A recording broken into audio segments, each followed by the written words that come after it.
So for this panel, we'll talk about a very interesting topic, which is tokenization, because Tokeny has been a leading firm in this field for years. They recently got acquired by Apex Investment, which is a strong signal for the market on the perspective of different use cases. So we will get into that. Maybe I will let you introduce yourself. Where do you come from? What's your role? And we'll get from there. Yeah, of course. Thank you for the intro. So, I'm Joachim. I'm the Chief Blockchain Officer at Tokeny. I've been with Tokeny for the last 7 years. So, way before anyone was even speaking about tokenized real-world assets. So, we have been building the rails for compliant tokenization. The compliant part is the very important part.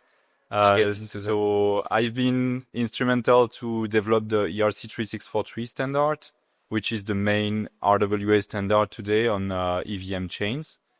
And yeah, my background is in engineering, and I'm passionate about blockchain since 2016, 2017. So that's how I ended up there. Excellent.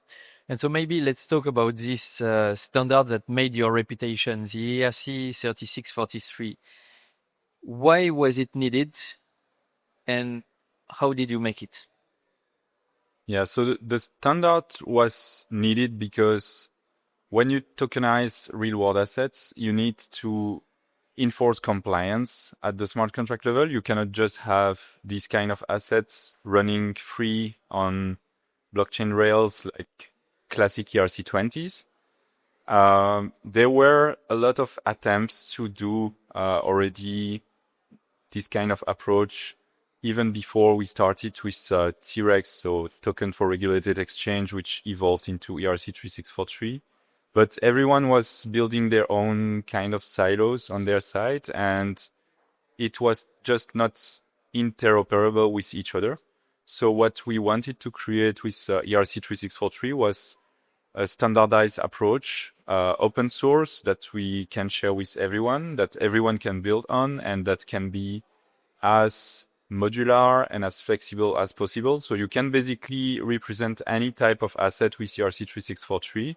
Some assets will just use a few subset of the features. Some are going to use much more, but this way it can represent any type of assets. And what is very important there is that ERC-3643 are ERC-20s.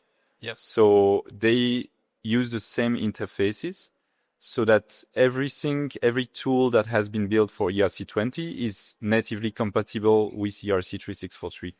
The main and only difference actually is that some transfers, if they are not compliant, are going to be blocked by the compliance structure of ERC-3643.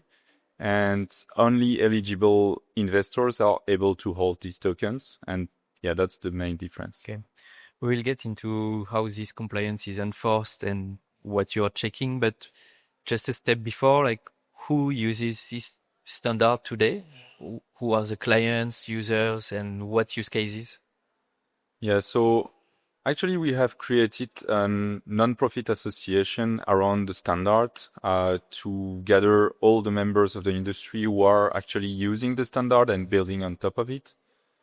So we have no more than 150 members, including big financial institutions like the DTCC, Apex, Invesco, Fidelity, and others. Biggest names. Yeah, the biggest names in the space, but also Web3 players like Polygon, Avalanche, Hedera, like all the protocols, and global law firms. Like we have all the ecosystem of the different actors that can take their role at any step of the tokenization process. Yeah. Yes. And so can you share maybe like how much value has been transacted with it, or what are the main assets being tokenized on this standard? Like if you had to rank? Yeah, so it's a very hard data to get because actually even at Tokeny, when we have our clients using our software, we provide the software as a service. So they don't even tell us what is the value of the asset.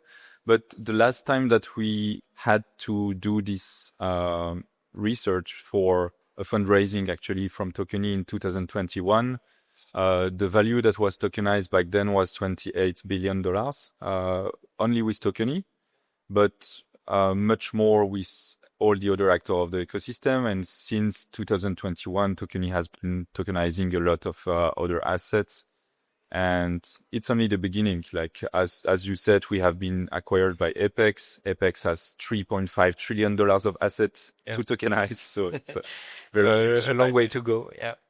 And so we touched briefly on compliance. What does it mean? Like, what do they require? What is interesting for Apex, for example? Yeah. So on the compliance side, there are two main points. Like, you have the eligibility of investors. So depending on the type of asset, it will be different. But again, it's very flexible. It's identity-based. So the approach is identity-based and not wallet-based. Okay. So you can have, as an investor, as many wallets as you want. The compliance will be enforced at the identity level.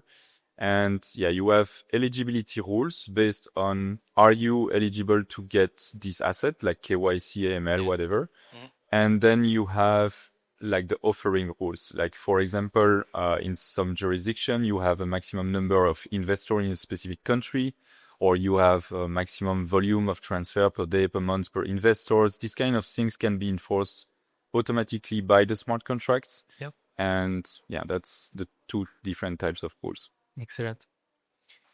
And so for you now, what's next for your standard? Like, what technological bricks are missing? Yeah, so two big bricks that are missing right now and that we are looking to solve. The first one, obviously, because I'm here to speak, is confidentiality, because we need, for the big TradFi institution to come really in full force in this game, we need to bring the level of confidentiality that they expect, especially on the balances of users. And the second part is cross-chain interoperability. So that's another thing that we are looking to tackle with the Tokeny team and with the T-Rex project that we are building. Okay, and if we talk specifically about privacy, like from your point of view, your CTO, you've looked at different technologies, MPC, TEs, ZK, FHE. What's your feedback on this? Like, well, yeah, so to start with ZK, because that's the one that most people are using when they want to bring privacy on crypto assets. ZK was not suitable for us for the very simple reason that ZK can allow you to say if something is right or not, but it's not giving you the information that you need. So the issuer, in our case, for this regulated asset, they need to maintain full view on their cap table. They need to know at every point of time who owns what and what have been the transfers. That's just not possible with ZK. Okay. And also with ZK, for automating the compliance, like I was saying, if you want, for example, to limit the volume of transaction per day, per month, per investors, you cannot do that because the smart contract is not able to have a counter that is incremented every time that there is a transaction or something like that, because contract doesn't even know what is the value that is being transferred. So ZK was not suitable for us.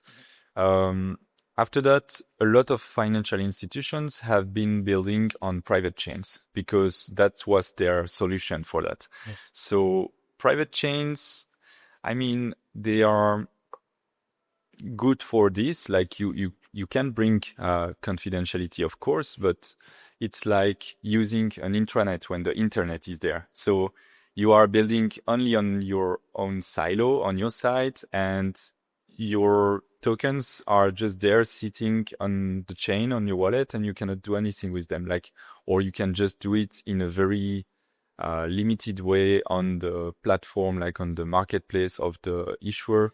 So why not use a database at this point? I mean, that's my point of view on that. So after that, yeah, the FHE is definitely what we have been looking into. Actually, I was waiting for FHE since 2017. So it was pretty early. Yeah, it took a very long time to get it, but I understand that there was like huge milestones to get there. Like it was very complex. And what I like with Zama is that you bring that with a simple approach where it's just solidity, basically. So we don't have all the complexity that we could get. For example, we have been looking at TEEs as well, but then again, it's like a separate network most of the time. It's a separate chain. So in my opinion, it goes very much closer from private chains than what it is with the plugging to Ethereum L1. Or, yeah, I see. And so with this, with FHE, for example, or private solutions, what are the next products, or does it enable new experiences? You talked to me about securities, for example, finally being able to... Yeah, of course. So the point is that thanks to the fact that FHE is capable of making computation on encrypted data without decrypting it, it allows us to have the full workflow that we implement right now with ERC-3643 to be implemented encrypted. So we can encrypt the balances, like hide the balances and the amounts that are transferred, and still enforce the compliance rules to be validated by the smart contract automatically and atomically during the execution. And in some kind of way, it doesn't change at all the way that we are working. If it's done properly, it should not change the workflows that we have already been using for so many years now at Tokeny.